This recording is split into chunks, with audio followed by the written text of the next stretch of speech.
terminamos aí de falar de forma genérica, né? Só aquele apanhado geral aí das espécies lá de ação penal, seja ela pública e privada, e agora a gente entra nos princípios, né? Princípio da ação penal pública e privada.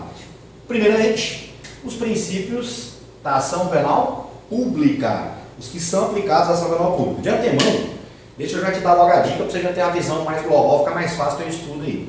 Vocês vão observar que existem princípios da ação penal pública que é o mesmo da privada. É a mesma coisa, mesmo um preço para o outro. Só que tem princípios da ação penal pública que da privada é o oposto. É o oposto. Então, muito cuidado com o quê? O que é o oposto? Porque ele vai chegar na prova e vai trocar. Ele vai falar, vai pegar o princípio da privada e vai falar que é da pública. E vice-versa. Beleza? Então, bastante atenção quanto a isso aí. Vou falando contigo aqui, fica tranquilo. Então, o primeiro princípio que a gente estuda aqui, ó, é o princípio do ne procedar e o dex ex officio. Tá? O que significa o princípio do ne procedar? Professor, que diabo esse latim do capeta aí? É porque vem em latim na prova, por isso que eu coloco. Né? Não vem um latim lá, você não sabe. Então, mas é coisa simples, ó. Ne procedar e o dex ex officio significa o quê? Que o juiz não pode iniciar ação penal de ofício. O que significa iniciar ação penal de ofício? Imagina que ele receba lá um auto de prisão em flagrante e ali mesmo ele vai falar, não, tá show de bola, já estou iniciando ação penal sozinho. Ah, isso não existe no processo penal agora. Por quê? Porque mudou depois da Constituição de 88. Quem que eu falei para vocês que, por exemplo, é o titular da ação penal pública? É o Ministério Público. Né? A nossa Constituição, só para você entender a sistemática, como é que funciona aqui. Ó. E aqui é bem importante se vier questões um pouquinho mais aprofundadas para você na tua prova. Então, primeiro momento, ne procedar ex officio, o juiz não pode iniciar ação penal de ofício, não pode agir de ofício. Tem que aguardar o Ministério Público, por exemplo, né, provocá-lo por meio de uma denúncia. Ponto. O que acontecia? Antes de 1988, todo mundo sabe que a nossa Constituição é de 88, beleza? Antes disso, o que aconteceu aí? Ó? Antes de 88, o Ministério Público ele não era um órgão independente, ele fazia parte do Poder Executivo, né? E aí depois de 88 ele ganhou sua independência e uma das suas atribuições, está lá no artigo 129, inciso 1º da Constituição Federal, é o quê? Dar início à ação penal pública, ele é o titular da ação penal pública. E realmente, antes de 1988, tinha um procedimento chamado procedimento judicialiforme, que hoje, se você abrir o Código de Processo Penal, está lá o artigo 26, que traz esse procedimento judicialiforme. Por exemplo, o juiz recebia o auto de prisão em flagrante e já iniciava a ação penal. Antes de 88 era assim. Só que veja que agora, depois de 88, depois da nossa Constituição Federal, o que aconteceu? O Ministério Público passou a ser o titular. Então, quem tem que iniciar a ação penal é só ele, não pode o juiz. Beleza? Então, esse artigo 26 aí que eu falei para vocês, que está escrito lá no seu código, está lá no Código de Processo Penal, ele não foi recepcionado pela Constituição Federal, porque ele viola o artigo 129, inciso 1º da própria Constituição. Né? Do mesmo jeito que nós falamos em aulas passadas, do artigo 21 tem incomunicabilidade do preso, né? Comentamos com você, se você puxar nas aulinhas anteriores, você vai ver que é o mesmo raciocínio. Então, pelo princípio de procedar ex ex officio, o juiz não inicia jamais uma ação penal de ofício, né? Porque sempre quem vai ter que iniciar, se for público, é o Ministério Público, se for privado, é o ofendido. Beleza? Princípio da oficialidade. A nossa ação penal pública, ela só pode ser iniciada por um órgão oficial. Tranquilo? Por um órgão oficial. Quem que é o nosso órgão oficial aí? Ministério Público. Tá? Nosso órgão oficial, se a ação penal ela é pública, então é o Ministério Público. Tá? É o Ministério Público. Beleza? Então, de proceder e o dex ex officio, o juiz não inicia a ação penal de ofício. Oficialidade, a ação pública só pode ser iniciada por um órgão oficial, que nós já sabemos que é o Ministério Público. Princípio da obrigatoriedade. Gente, bem fácil aqui, ó. Se houver justa causa, ó a justa causa aqui, ó, né? Se houver a justa causa, o Ministério Público é obrigado a oferecer denúncia. O que é oferecer denúncia? Acusar a pessoa, porque quer iniciar a ação penal pública. Beleza? Lembrando, o que é mesmo o conceito da justa causa? Prova da materialidade e indícios de autoria. Né? Então tem que ter isso aí. Então, se ele tiver nas mãos lá a prova da materialidade, indício de autoria, tem justa causa, o princípio da obrigatoriedade. Ele é obrigado a ir denunciar, ou seja, a oferecer a denúncia e iniciar a ação penal. Fechou? Então, bem simplesinho assim, ó. Essa é a obrigatoriedade. Aqui vigora o princípio da indisponibilidade na ação pública. Gente, o que significa esse princípio da indisponibilidade? Uma vez iniciada a ação penal pública pelo Ministério Público, ele não pode mais desistir. Ele vai ter que ir até o final dessa ação penal. Tranquilo? Ah, professor, mas tem a seguinte pergunta. Lá na instrução processual, na produção de provas, ficou provado de forma cabal, patente, negativa de autoria. Ficou provado que não foi o cara que cometeu o crime. Ele vai levar até o final essa ação penal? Mesmo assim? Mesmo assim, ele tem que ir até o final. Ah, professor, mas o promotor vai condenar o cara que sabendo que não foi ele? Peraí, a gente tem que tirar essa visão equivocada que nós temos do Ministério Público. O promotor, olha o nome dele, ele é promotor de justiça. Então ele promove a justiça. Então imagine que nesse exemplo nós estamos trabalhando. Ficou demonstrado, provado que não foi a pessoa lá, o José, né, que cometeu o crime. Ficou demonstrado que não foi ele. Ele vai pedir a condenação do José lá no final? Não. O que ele vai fazer lá no final da ação penal? Pede a absolvição dele. Tá? Pede a absolvição dele. Professor, mas ele pode ser condenado mesmo assim pelo juiz? Pode. Pior que pode. Tá? Só que dificilmente isso acontece na prática, porque se advogado pedindo absolvição, promotor absolvição, ali dificilmente o juiz vai discordar disso. Mas é possível juridicamente? É, com certeza. Tá bom? Então, indisponibilidade. Uma vez iniciada a ação penal, o Ministério Público não pode mais dela desistir. E só para fechar com chave de ouro agora. Não só a ação penal. Porque às vezes ele chegou no final da ação penal, né? O promotor, por exemplo, teve um resultado que não foi o favorável que ele queria. Aí ele ajuizou um recurso em cima daquela sentença. Quando ele ajuiza o recurso, ele também não pode desistir do recurso. Tá? Então, você vai fechar um pacote assim, ó. Indisponibilidade. O promotor não pode desistir da ação penal uma vez iniciada, bem como de eventual recurso que tenha sido ajuizado. Ou seja, ele iniciou um procedimento, seja ação penal aqui, seja um recurso, ele tem que ir até o final. Tá? Ele não pode desistir no meio do caminho. Beleza? Pura? Tranquilo? Próximo princípio aí. Esse princípio é legal. Princípio da intranscendência.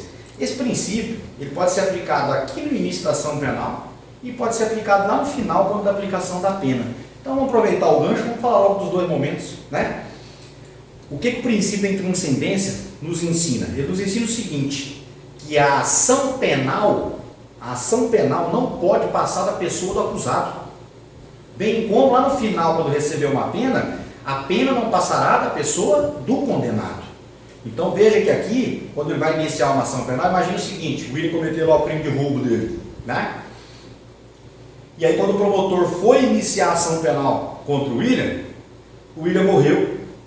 O William morreu. Beleza? Nesse caso, ele pode pegar essa ação penal e iniciar contra o meu herdeiro? Não. Por quê? Porque a ação penal não pode passar da pessoa do acusado. Da mesma forma se eu tivesse lá no final. Né? Quando eu recebesse uma pena, na hora que eu for cumprir a pena, eu morri. Essa pena vai passar para os meus herdeiros? Nunca. Tá? Pelo princípio da intranscendência. A pena não passará da pessoa do condenado. A ação penal não passará da pessoa do acusado.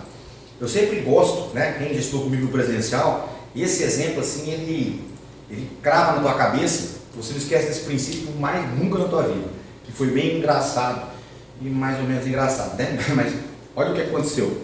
À época, ainda eu estava advogando, não estava como delegado de polícia ainda, e eu fui fazer uma audiência ali no juizado especial. E aí eu estava lá fora, né? No corredor, e assim, um calor, que aqui em Porto Velho é foda, né? E aí quando você vai na audiência, você tem que fantasiar de advogado, né? Você tem que ir tudo engravatadão e tal. E aí eu tô lá no calor, só como a audiência é pública, eu falei, vou esperar lá dentro. Aí eu entrei na audiência. E aí quando eu entrei, que a minha era a próxima audiência, né? Aí quando eu entrei, chega lá, estava terminando a audiência anterior. Não sei te dizer qual foi o motivo, enfim. Eu sei que tinha um menino lá, né? Que estava sentado junto com o pai dele, e o juiz estava já dando a sentença desse menino. Não sei dizer o que ele cometeu, porque eu não cheguei antes lá. Sei que o juiz estava condenando ele lá, estava digitando a sentença na hora, né? Porque 9.099, o juizado é celeridade, né? O negócio é rápido, tudo meio que na hora. E aí ele estava condenando o menino para pagamento de 10 cestas básicas. Olha a merda. 10 cestas básicas. Aí no meio da sentença o juiz perguntou para o menino assim, falou, você trabalha onde? Aí o menino falou assim, não estou trabalhando, doutor, porque eu só estou estudando porque meu sonho é ser juiz. Tá puxando o saco do juiz já, o réu, né?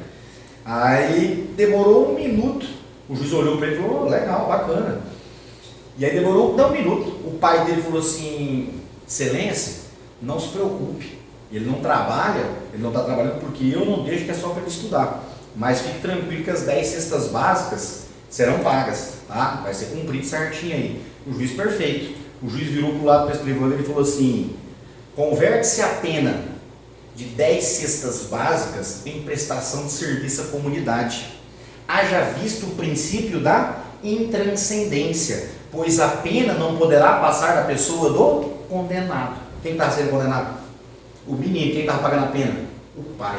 E ele foi lá para o hospital. Beleza? Podia ter ficado quieto, entendeu?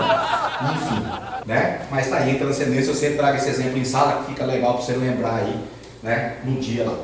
Fica para a provinha. Gente, princípio do nebis in idem. Gente, aí você tem outros nominhos aqui, né, que coloca. Eu acho todos os nomes, que às vezes tem um nome ou outro para você. Mas princípio do nebis in idem ou inadmissibilidade de percepção penal múltipla. O que significa bis in idem, gente? Bis in idem significa duas vezes, tá? Bis in idem significa duas vezes. E o ne bis in idem, ou alguns também falam no bis in idem, não duas vezes. O que é esse princípio aqui da ação penal? Eu estou falando aqui, ó. Em regra, eu não posso ser processado duas vezes pelo mesmo fato. Em outras palavras, estamos dando ação penal pública, não é isso? O princípio da ação penal pública. Então eu não posso ter duas ações penais, né, responder duas vezes em dois processos diferentes pelo mesmo fato. Isso jamais não pode acontecer aqui. Tá joia? Isso é o ne bis in idem, não duas vezes. Mas aqui na ação penal pública, cuidado. Olha só, eu disse que em regra, né? Olha só, nós temos a chamada territorialidade e temos a chamada extraterritorialidade. E agora vamos ter que pincelar lá no direito penal, que essa questão, quando cai na prova, derruba 90% dos candidatos. Olha o que acontece aqui, ó. Se eu estiver falando do princípio da territorialidade, o que é a territorialidade? Território nacional. Eu cometi um crime aqui no território nacional. Não tem regra. Eu só posso ter um processo para aquele único fato. Não posso ser processado duas vezes, tranquilo? Mas cuidado, que lá no artigo 7º, inciso 1º do Código Penal, ele traz para nós lá a extraterritorialidade incondicionada. E o que é essa extraterritorialidade lá do direito penal? Lá é a seguinte, ó. Eu cometo um crime lá no estrangeiro, é óbvio que não é qualquer crime, tá? São 4 hipóteses só, que nós temos lá no inciso 1º do artigo 7º do Código Penal. Se eu cometer uma dessas 4 hipóteses lá no estrangeiro, tranquilo? Eu de bate pronto, eu vou ter uma ação penal aqui para nós, tá? De bate pronto eu já vou ter uma ação penal aqui para nós. E aí o que acontece? Uma das hipóteses, não vou entrar nesse mérito, você vai ficar com a próxima aula de direito penal, beleza? Né? Quando fizer o curso de penal a gente vai trabalhar isso com detalhe, mas só vou dar a primeira hipótese. Se você lá no estrangeiro atentar contra a vida ou liberdade do presidente da República, artigo 7º, inciso 1º, a linha A do Código Penal, tá? Então, se eu atentar contra a liberdade ou o vida do presidente da República, lá no estrangeiro, imagine que eu fui, o Bolsonaro veio aqui na Bolívia, eu fui lá e atentei contra a vida dele. Beleza? Não consegui, fui preso na Bolívia. Vou ter um processo penal aqui. Por isso que a extraterritorialidade é incondicionada. Vou ser processado criminalmente aqui. Tá? Vou ser processado criminalmente. Agora, pensa bem aqui, ó. Tentar matar alguém na Bolívia também é crime ou não é crime? Claro que é crime. Então eu vou ter um processo na Bolívia. Então eu vou ser processado duas vezes. Posso ser processado duas vezes. Um processo na Bolívia e um no Brasil. Tranquilo? Um na Bolívia e um no Brasil. Posso ser condenado as duas vezes? Posso. O que não vai acontecer nunca é cumprir duas vezes a pena pelo mesmo fato. Então imagine que eu fui condenado na Bolívia há 10 anos e aqui no Brasil há 15. Cumpri os 10 anos da Bolívia, vim para o Brasil, só vou cumprir 5. Só o restante. Tudo bem? Então, cuidado. Eu sei que foi muita informação. Vou resumir um pacotinho para você. Regra, princípio do ne bis in idem. Eu não posso ser processado duas vezes pelo mesmo fato. Salvo, olha a exceção, se estivermos falando da extraterritorialidade incondicionada lá do Código Penal. Aí sim eu posso ter vou ter uma ação penal lá no estrangeiro e uma ação penal aqui no Brasil. Isso é possível acontecer. Tá joia? Posso ser processado duas vezes pelo mesmo fato, condenado duas vezes pelo mesmo fato. O que nunca vai acontecer, em hipótese nenhuma, é cumprir duas vezes a pena pelo mesmo fato. Bingo? Tranquilo? Fechou. E para fechar aqui os princípios, veja que eu coloquei para você o princípio da divisibilidade ou indivisibilidade. Por quê? Porque aqui há uma divergência entre a doutrina e entre no Supremo Tribunal Federal. Tá joia? O que acontece? O que é o princípio da indivisibilidade? Isso aqui serve quando o crime é cometido em concurso de pessoas. Tá? Quando é cometido em concurso de pessoas, duas ou mais, né? Isso é outra matéria de direito penal também que a gente vai ver no curso de penal. Então, o concurso de pessoas é duas ou mais pessoas concorrendo para o mesmo evento criminoso. Isso é concurso de pessoas. Então, o que acontece aqui? Imagine que 4 pessoas cometeram o crime juntas, tá? Um concurso de pessoas, o A, o B, o C e o D. Só que o que acontece? O que fala a indivisibilidade? Ou eu inicio a ação penal pública contra os 4, ou não inicio contra ninguém.